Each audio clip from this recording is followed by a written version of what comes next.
ಪ್ರೀತಿಯ ದೇವಜನರೇ, ಈ ಬೆಳಗ್ಗಿನ ಸಮಯದಲ್ಲಿ ನಿಮ್ಮೆಲ್ಲರನ್ನು ಕೂಡ ಮತ್ತೊಂದು ಈ ಒಂದು ದೇವರ ವಾಕ್ಯದೊಂದಿಗೆ ನಿಮ್ಮನ್ನು ಸಂಧಿಸುವುದರಲ್ಲಿ ನಾನು ಬಹಳ ಸಂತೋಷ ಪಡ್ತೇನೆ.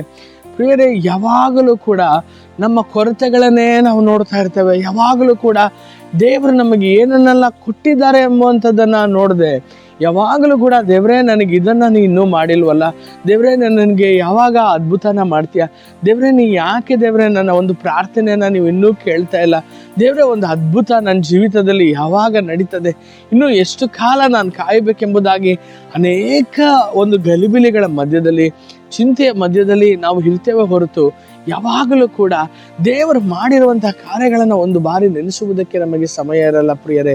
ಆದರೆ ರೋಮಾಪುರದವರಿಗೆ ಬರೆದ ಪತ್ರಿಕೆ 8ನೇ ಅಧ್ಯಾಯ ಅದರಲ್ಲಿ 32ನೇ ವಾಕ್ಯದಲ್ಲಿ ಈ ರೀತಿಯಾಗಿ ದೇವರ ವಾಕ್ಯ ಹೇಳ್ತದೆ, ಸ್ವಂತ ಮಗನನ್ನೇ, ದೇವರ ವಾಕ್ಯ ಹೇಳ್ತದೆ ನೋಡ್ರಿ, ಸ್ವಂತ ಮಗನನ್ನೇ ನಮಗೋಸ್ಕರ ಆತನು ಜಡಿಯಲ್ಪಡುವುದಕ್ಕಾಗಿ, ಆತನು ಕೊಲ್ಲಲ್ಪಡುವುದಕ್ಕಾಗಿ, ಆತನು ಶಿಲುಬೆಯಲ್ಲಿ ಜೀವ ಕೊಡುವುದಕ್ಕಾಗಿ ಒಪ್ಪಿಸಿಕೊಟ್ಟ ಆತನು ನೀವು ಕೇಳುವುದನ್ನು ಕೊಡದೇ ಇರ್ತಾನೋ ಎಂಬುದಾಗಿ.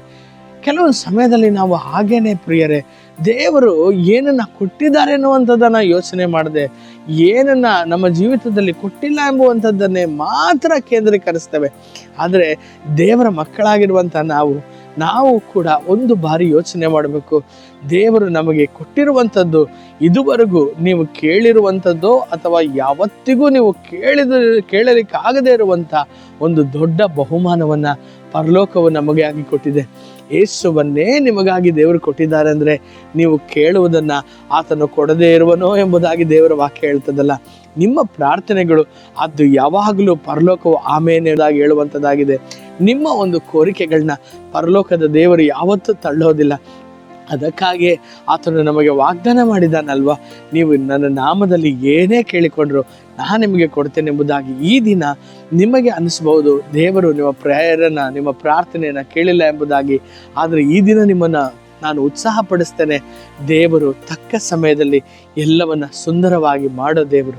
ನಿಮ್ಮ ಒಂದು ಅದ್ಭುತಕ್ಕಾಗಿ ಏನೆಲ್ಲ ಮಾಡಬೇಕೋ ಅದೆಲ್ಲವನ್ನ ಶಿಲುಬೆಯಲ್ಲಿ ಆತನು ಸಂಪಾದಿಸಿ ಮುಗಿಸಿದ್ದಾನೆ. ಪ್ರಿಯರೇ, ಈ ದಿನ ಸಂತೋಷ ಪಡ್ರಿ, ಹೇಳ್ರಿ, ಅಪ್ಪ ನೀ ನನಗಾಗಿ ಮಾಡಿರುವ ಎಲ್ಲ ಉಪಕಾರಗಳಿಗಾಗಿ ಸ್ತೋತ್ರ.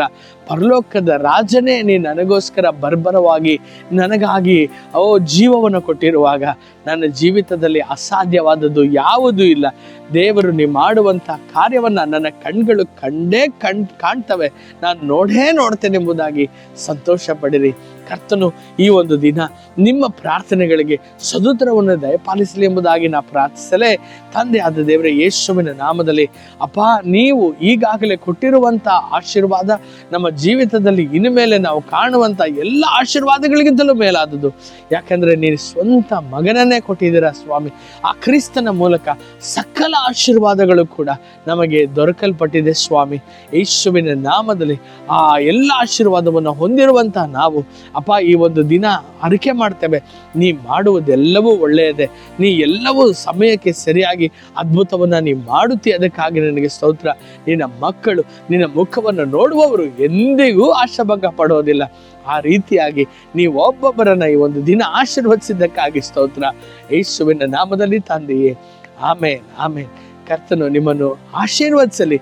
ಈ ದಿನ ದೊಡ್ಡ ಆಶೀರ್ವಾದವಾಗಿ ದೇವರು ನಿಮ್ಮನ್ನು ಉಪಯೋಗಿಸಲಿ. ಆಮೇನ್.